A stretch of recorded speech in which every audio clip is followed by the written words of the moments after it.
j'ai commencé à avoir des difficultés respiratoires intenses, au point que je ne pouvais plus dormir la nuit en position allongée. Il fallait que je me mette en position demi-assis.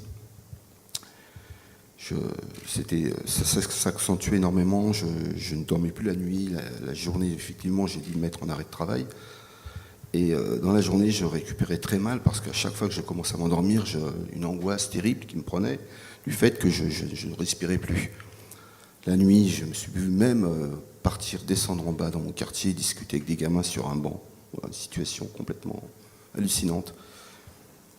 J'ai eu la chance, donc j'ai fait, par contre, excusez-moi des fois, j'ai fait le numéro des urgences des hôpitaux, où je me suis retrouvé devant un médecin qui m'a dit « mais votre cas n'est pas les plus grave, et nous ne pouvons rien faire pour vous pour l'instant ». J'aurais dit « mais docteur, quels sont les médicaments, quels sont les remèdes ?» Il me disait « mais Doliprane si vous avez de la fièvre ». Et puis c'est tout. Donc évidemment, effectivement, en continuant chez soi enfermé, avec BFM Télé qui vous annonçait la courbe des malades, qui montait. Enfin, le mieux, c'était quand même de fermer la télé. Ça, c'est...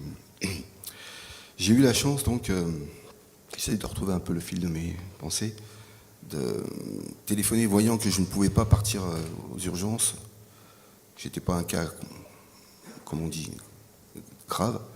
J'ai téléphoné, j'ai fait un petit peu sur la liste des pneumos sur le Val-de-Marne, et je suis tombé sur un pneumo qui m'a pris en urgence,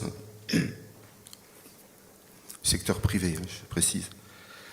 Je suis allé donc voir ce pneumo, et qui m'a hospitalisé une nuit dans une clinique aussi privée, et qui a décelé quand même une insuffisance respiratoire assez importante. Il m'a ensuite dirigé sur un organisme qui m'a permis d'avoir une assistance respiratoire la nuit, que j'ai toujours d'ailleurs, et ce qui m'a bien soulagé quand même dans ma vie. Voilà, donc ensuite j'ai fait des batteries, parce que le problème de cette maladie, c'est que ça engendre beaucoup de complications. J'ai eu aussi des douleurs de côté gauche. Alors je pensais que c'était le poumon, mais en fait, il s'est avéré que j'avais un petit problème au cœur aussi.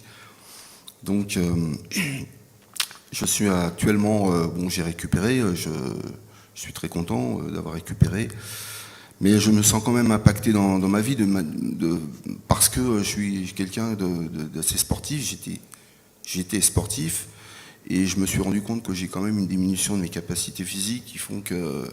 pour moi, la marche de rando l'été, ça s'est réduit à 1 heure de balade le matin, au lieu de grandes balades qu'on faisait avant de 6-7 heures.